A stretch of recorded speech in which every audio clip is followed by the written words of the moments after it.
Bismillahirrahmanirrahim. Assalamualaikum warahmatullahi wabarakatuh. Alhamdulillahirabbil alamin wassalatu wassalamu ala Rasulillah wala haula wala quwwata illa billah. Adik-adik yang dirahmati Allah Subhanahu wa taala, tiba kita masuk ke pelajaran SKI kelas 8 MTS Husnul Khotimah, dan kita akan masuk ke bab ulama di masa Bani Abbasiyah setelah sebelumnya kita membahas tentang para ilmuwan di masa Bani Abbasiyah. Namun sebelumnya kita mulai dulu dengan baca basmalah bersama-sama. Bismillahirrahmanirrahim. Ulama yang akan kita bahas pada kesempatan kali ini adalah para muhaddisin atau ahli hadis. Yang pertama adalah Imam Bukhari yang lahir pada tahun 194 Hijriah dan wafat di tahun 256 Hijriah. Nama asli beliau adalah Abu Abdullah Muhammad bin Ismail bin Ibrahim bin Muqirah al-Ja'fi al-Bardiza al-Bukhari. Beliau lahir di Bukhara, Uzbekistan, ya, Asia Tengah. Kemudian beliau adalah sejak kecil dikenal orang yang sangat pandai, kemudian hafalannya sangat kuat, seperti itu. Bahkan kemudian beliau juga menghafal sampai 1 juta hadis, ya. Kemudian yang diriwayatkan 80.000 dengan rawi, dan kemudian disaring menjadi 7.275 hadis sahih, ya. Ini beliau dikenal sebagai orang yang kuat hafalannya. Bahkan di usia 18 tahun beliau sudah hafal kitab yang dikarang oleh Al-Waqi' dan karya Al-Mubarak, ya. Sangat jarang pada saat itu. Dan karya terbesar beliau adalah beliau mengarang atau menyusun Sahih Bukhari, ya, dan juga Jami' al-Musnad as-Sahih al-Mukhtasar min Umar Rasul wa Sunanih wa Ayyamih, ya. Yang kedua adalah Imam Muslim yang lahir di tahun 204 Hijriah dan wafat di tahun 261 Hijriah. Nama lengkap beliau Imam Abul Husain Muslim bin Al-Hajjaj bin Muslim bin Qausaiz al-Kushairi an-Naisaburi. Ya, beliau lahir di Naisaburi, ya, wilayah termasuk wilayah Rusia. Kemudian karya beliau yang terbesar adalah Jami' Sahih atau yang dikenal dengan Sahih Muslim. Beliau dikenal sudah mengelilingi berbagai tempat, ya, sampai 16 tahun usianya digunakan untuk mengumpulkan hadis. Berikutnya yang nomor 3 adalah Imam Abu Dawud, ya. Nama lengkapnya Sulaiman bin Al-Ash'ash bin Ishaq bin Bashir bin Siddad bin Amr al-Azdi as-Sijistani. Dilahirkan di Sijistan, ya, di tahun 202 Hijriah. Beliau adalah penyusun karya kitab As-Sunan atau yang dikenal dengan Sunan Abu Dawud, ya, juga kitab Al-Marasil, ya. Yang keempat adalah Imam Tirmidzi yang lahir di tahun 209 Hijriah, ya, yang juga dikenal sebagai penyusun kitab Sunan At-Tirmidzi, ya.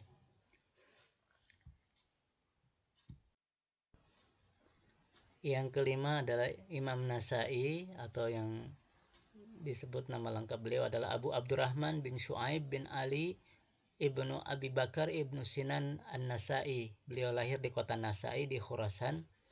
Beliau juga adalah penyusun kitab Sunan Kubro atau yang dikenal juga dengan Sunan An-Nasai, ya. Kemudian yang keenam ada Imam Ibnu Majah yang dikenal dengan penyusun kitab Sunan Ibnu Majah. Nama beliau adalah Abu Abdullah Muhammad bin Yazid bin Majah Ar-Rabi al-Qazwani, ya, atau yang dikenal dengan Ibnu Majah. Beliau lahir di Qazwin, Irak, ya. Jadi 6 kitab atau yang disebut dengan Kutubus Sittah ini, 2 diantaranya adalah kitab Sahih yaitu Bukhari Muslim, dan 4 diantaranya adalah kitab Sunan yaitu Sunan Abu Daud, Sunan Tirmidzi, Sunan Nasai, dan Sunan Ibnu Majah. Kita beralih ke ulama-ulama fikih atau para fuqaha. Di antara 4 ulama fikih yang Kemudian dikenal di masa dinasti Bani Abbasiyah. Yang pertama adalah Imam Abu Hanifah, yang sebenarnya beliau sudah sejak sebelumnya ya, di masa Bani Umayyah pun sudah hadir. Namun kemudian beliau juga lebih dikenal juga di masa Bani Abbasiyah. Beliau kemudian mendirikan madhab Hanafi ya, sebagai pendiri madhab Hanafi yang kemudian banyak pengikutnya.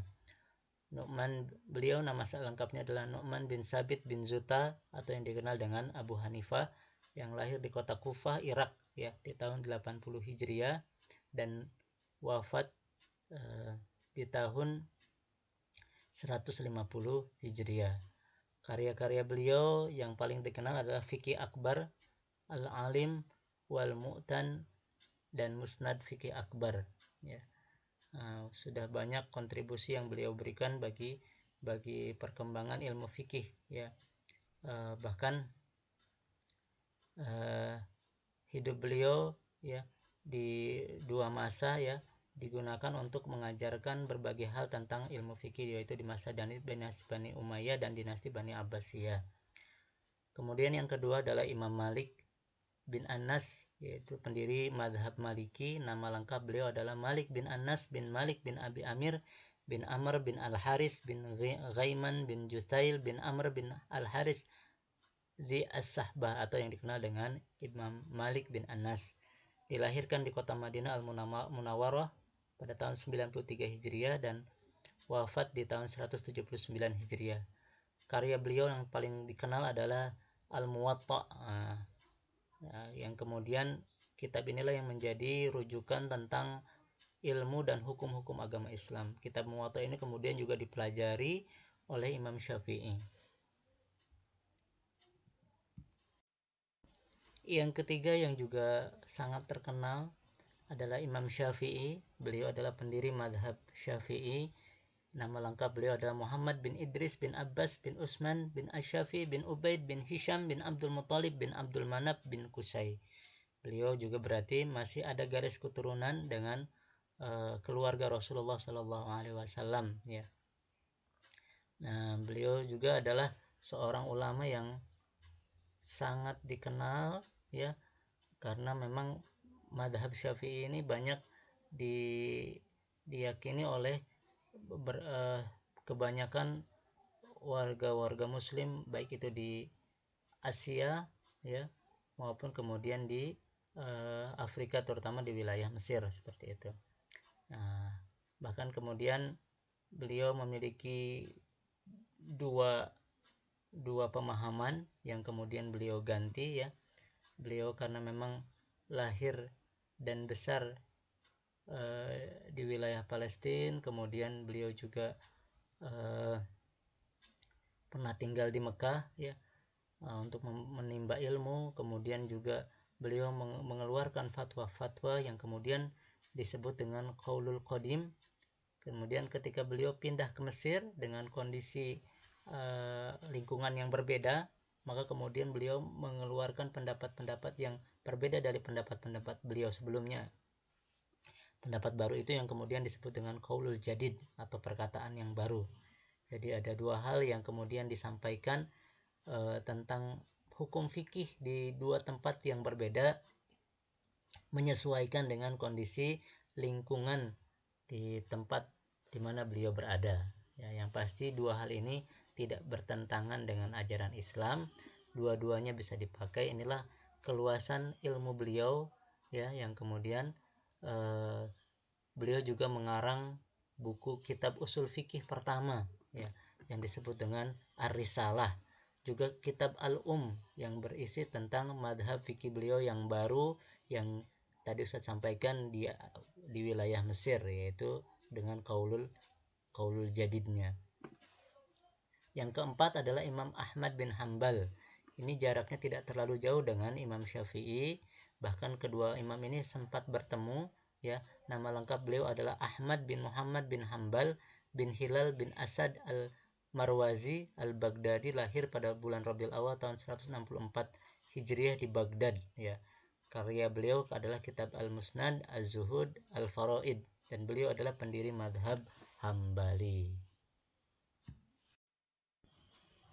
Ulama berikutnya adalah ulama tafsir atau mufassirin. Yang pertama adalah Imam Ibnu Jarir At-Tabari, atau nama lengkapnya Abu Ja'far Muhammad bin Jarir bin Yazid bin Kathir bin Ghalib Al-Amali At-Tabari, yang dikenal dengan Ibnu Jarir atau At-Tabari. Lahir di wilayah Amol, Tabaristan, ya, tahun 838 Masehi, ya. Beliau sejak kecil memang dikenal dengan orang yang sangat tekun. Bahkan di usia 7 tahun beliau sudah mulai menghafal Al-Quran, kemudian di usia 9 tahun sudah mulai mengumpulkan hadis-hadis Rasulullah SAW, menghafal juga hadis-hadis Rasulullah. Kemudian di usia 8 tahun beliau menjadi imam sholat, luar biasa. Kemudian beliau mencari ilmu ke wilayah Baghdad, Suriah, ke Mesir, ya. Dan kemudian beliau berguru kepada berbagai ulama, ya. Dan kemudian akhirnya beliau didaulat, ya, untuk menjadi imam Al-Quran dan imam qiraah, ya. Kemudian beliau juga mendalami berbagai macam ilmu, diantaranya ada ilmu sejarah, ya. Selain ilmu tafsir ada ilmu sejarah, hadis, hukum, teologi, etika dan akhlak, ya. Kemudian karya terbesar beliau adalah di bidang tafsir, yaitu Tafsir At-Tabari, dan di bidang sejarah adalah Tarikh At-Tabari. Yang selanjutnya adalah Imam Ibnu Katsir. Nama lengkap beliau adalah Imaduddin Ismail bin Umar bin Katsir Al-Quraisy Al-Busrawi, yang dilahirkan di wilayah Mijdal, sebuah tempat di kota Basrah. Lahir di tahun 701 Hijriah, ya. Beliau dikenal dengan ahli dalam beberapa bidang ilmu, diantaranya adalah bidang tafsir, ya. Karya beliau yang terbesar adalah Tafsir Al-Quran, ya. Kemudian yang menjadi rujukan juga dan diringkas oleh banyak ulama juga ada di bidang tarikh atau sejarah, ya. Diantaranya adalah Al-Bidayah wa Nihayah. Ini adalah kitab yang kemudian juga menjadi rujukan para ahli sejarah Islam, terutama adalah dalam masalah sirah nabawiyah. Demikianlah beberapa ulama yang patut kita jadikan teladan, contoh, karena mereka sejak dini, sejak usia masih anak-anak, remaja, itu mereka gunakan untuk waktunya untuk belajar menuntut ilmu dengan sangat tekun dan semangat. Bahkan ada yang sudah hafal Quran sejak kecil, kemudian mereka gunakan waktunya untuk mempelajari dan menghafal, kemudian menuliskan berbagai macam hadis Rasulullah SAW, berguru kepada berbagai guru dari berbagai wilayah, dengan cabang ilmu yang kemudian juga berbeda-beda. Dan kemudian akhirnya mereka fokus, ya, ada yang menjadi ahli fikih, ahli tafsir, ada juga yang menjadi ahli hadis, ya. Ini yang kemudian menjadi rujukan umat Islam sampai sekarang. Semoga kita termasuk orang-orang yang bisa mencontoh dan meneladani semangat, dan kemudian kita dianugerahkan ilmu yang luas sebagaimana para ulama-ulama tersebut. Itulah yang bisa kita pelajari pada kesempatan kali ini. Semoga ada manfaatnya. Kita tutup dengan bacaan alhamdulillah dan doa kafaratul majlis. Alhamdulillahirabbil alamin. Subhanakallahumma wa bihamdika asyhadu an la ilaha illa anta astaghfiruka wa atubu ilaik. Assalamualaikum warahmatullahi wabarakatuh.